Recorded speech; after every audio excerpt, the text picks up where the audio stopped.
Ciao, welcome back to Geriatric Alpha Runt Productions. I'm your host, Garp, here across all the major platforms, and we are in section 3 of our episode 14 today with Matt Zisler. Thanks for coming. Yeah. And we are going to talk for a second about that arm injury. What happened there? Well, it's unfortunately a jiu-jitsu injury. Boo. Happened maybe about a month ago. Was defending an arm bar. I kind of had my arm across my chest like this, and just made a mistake and kind of let go of my gi for a second, and just the load on my arm just blew my pectoral tendon clear off, and they had to go in and suture it back down. So obviously, as soon as you did it, you knew. I mean, it wasn't like something where you go, ooh, and you kept going. Oh no. Okay. It was painful. Okay. I felt it pop. It was very painful. And then I didn't know like the severity of it at the time. Right. I just knew like, yeah, you this hurt yourself. This isn't gonna just be a couple. So days is it like over here, or is it over more in the middle of your chest? So like the tendon, so the pec runs through here. Okay. The tendon attaches right there. Right. So this detached and kind of fell Oof. down here. So like I could still press, okay, but like this, like any power generated this way, it was gone. Like I could barely move it. So yeah. Wow. So I assume that they had to let you like swell down. And how long before they did surgery after the injury? It was about 3 weeks. Oh, it was that long? Yeah. Oh, wow. Okay. Some of that was my like Thanksgiving and stuff was in there. And have you looked at it? How long is the scar? Is it like one of those typical like? No, it's like maybe that long. It's not Okay. for what they did, like because they had to go in and they actually drilled through my bone. Oh, wow. And put a suture through and fasten the tendon back on. Holy moly! How did you do leading up to the surgery? Were you scared shitless, or? Well, I had well?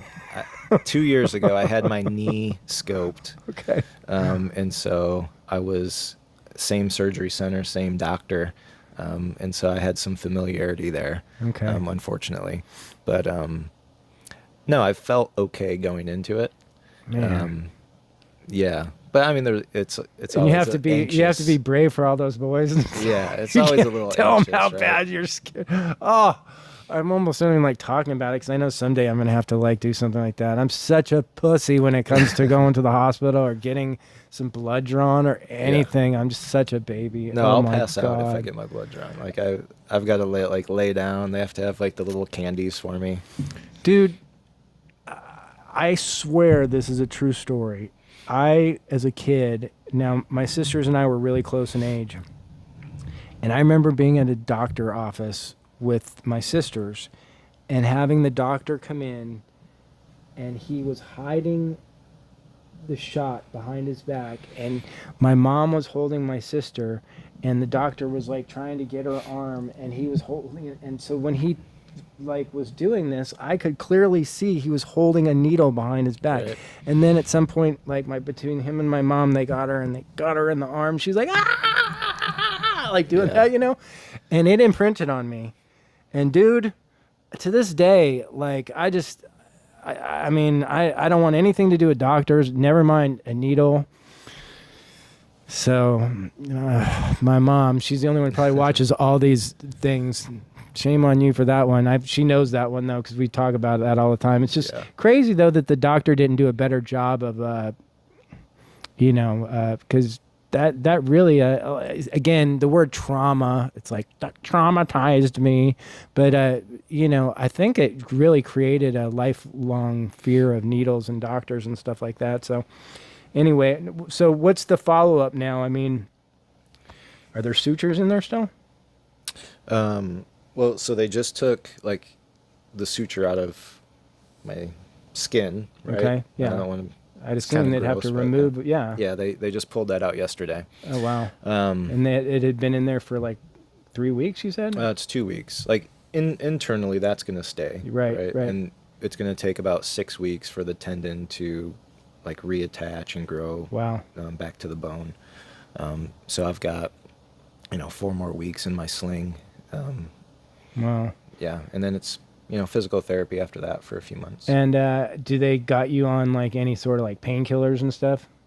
I had like I really don't like painkillers. I was gonna say I So wouldn't. I Me took either. like 2 days, like the 'Cause you day of had my to. surgery, and then the following day, and then I was done. Right, because you just like hate feeling like a zombie idiot, but yet the pain is so bad you have to do something for that first 2 weeks. Right on. So we were going to talk for a couple of minutes here about your faith. Tell me about that. Just pretty basic, just Bible believing Christian. A Christian, Yeah. okay. So did you grow up with Christianity or? Yeah. So I grew up Lutheran, kind of did a Catholic light, I guess. But did the catechism altar boy thing for a while. Oh, really? Okay. Yeah, it's like Midwest. I mean, I have so much family in Chicago and Illinois, and everybody's Catholic. Yeah. And spent some time in churches, although we weren't brought up particularly religious. It's funny, though, as it seems like so often happens as you get older, you get more open-minded to religion. My wife was brought up with a lot of religion, and she still carries that with her. So, our son has a fair amount of that sprinkled in. Do you still go to church every Sunday? Is that part of your... No, not right now. We've so when we do go to church, we have Austin Ridge here that we like to go to. It's kind of a lot with the kids' age and like getting them all over the campus. So I think we will eventually go back as they get a little bit older, and that's like a little bit less of a burden. But right now I've done for years, just a small group of guys. We just do a Bible study, usually Sunday mornings. And do you regularly pray? I mean, is that something you do every night or every morning? Yeah, And these are kind of constantly. personally Yeah, questions, no. I know, but I'm just curious because like to... Yeah, Sometimes people don't hear this stuff, Sure. Like how often do you pray? Constantly. Yeah, all the time. Yeah, it's interesting. Anybody who's watched my show knows that I've been sober for almost 25 years now, and of course, in our 12-step program, there's a component of spirituality and belief in a higher power. Try not to alienate anybody with too much specific religion because you want this to be something for everyone. But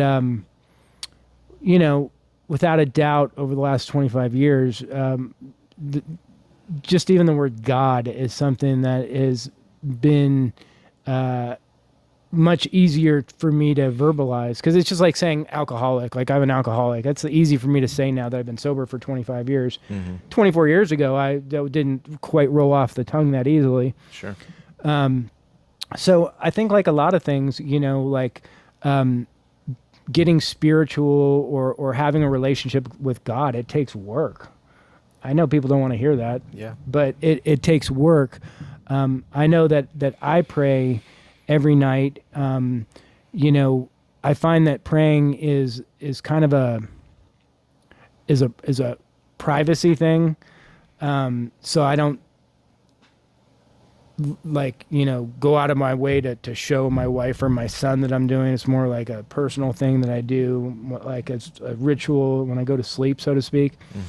But growing up over the last 25 years in this program, 12-step program, one of the things that I was always instructed to do was to get on my knees at night and to pray before I go to sleep. And it was something that I was really good at doing all the way up until I got in the relationship with my wife and got married, because I didn't want to show that to her. Even though she's religious, I didn't like feel comfortable showing that to somebody that I would like get on my knees at my bed and pray. It just like seemed so personal to me that I kind of stopped doing that, which is at this point even silly because here I am sharing about it. But again, that relationship though with God is something that for me has taken time. I mean, here I am at 55, and I pray a lot also. I mean, it's interesting though when you said that, because you say I pray a lot. I pray throughout the day. I think that kind of that mentality of praying a lot through the day used to be something that was part of my life when I was younger. Like I would horse trade with God a lot. Like if you get me out of this situation, I will change how I'm doing this or change, like I'd oftentimes pray when I needed it, like, pray out of desperation. So, do you share that with your boys? Do you teach them to pray? How's that work? Yeah. So wow, you covered quite a few things there. Yeah. So one thing that you mentioned, praying, and then you maybe stopping when you got married. One of the, I think, most intimate experiences you can have with your wife, I think, is both being on your knees and praying together and for each other. Like, I think that's probably one of the most intimate experiences I've had with my wife. So, maybe try it sometime. Well, I love it, and that's why, like, when you're honest enough to share about things like that, then you get a pearl of wisdom. So please continue. Yeah. And then with the kids, yeah, we do our best to model for them. Whether it's just something like as simple as just when we're having dinner, right? Just giving thanks, just thanks for this day, thanks for this food, and thanks for this time with our family, right? And they'll pick up on that, and a lot of times they'll go around and, hey, I want to pray tonight. I want to be the one to say grace. So that's cool to see. That's very interesting. Yeah, having a relationship with God is definitely something that takes a little work and is not just going to come easy for everyone. What else can I say about this subject? Do you have any other family members who have followed a different path in religion than yourself?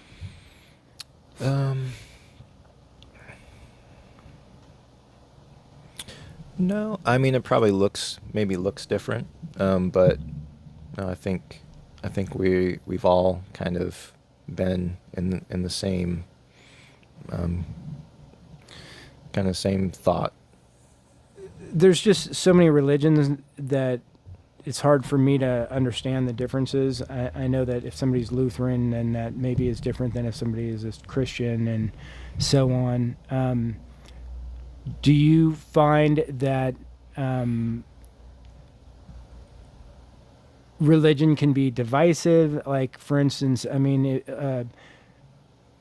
with all the different religions out there and everybody wants to believe their God is right, how do you explain that to your kids? Like, if somebody's Muslim and somebody's this and somebody's that, like, how does that get reconciled? Wow. That's kind of a big question. Yeah.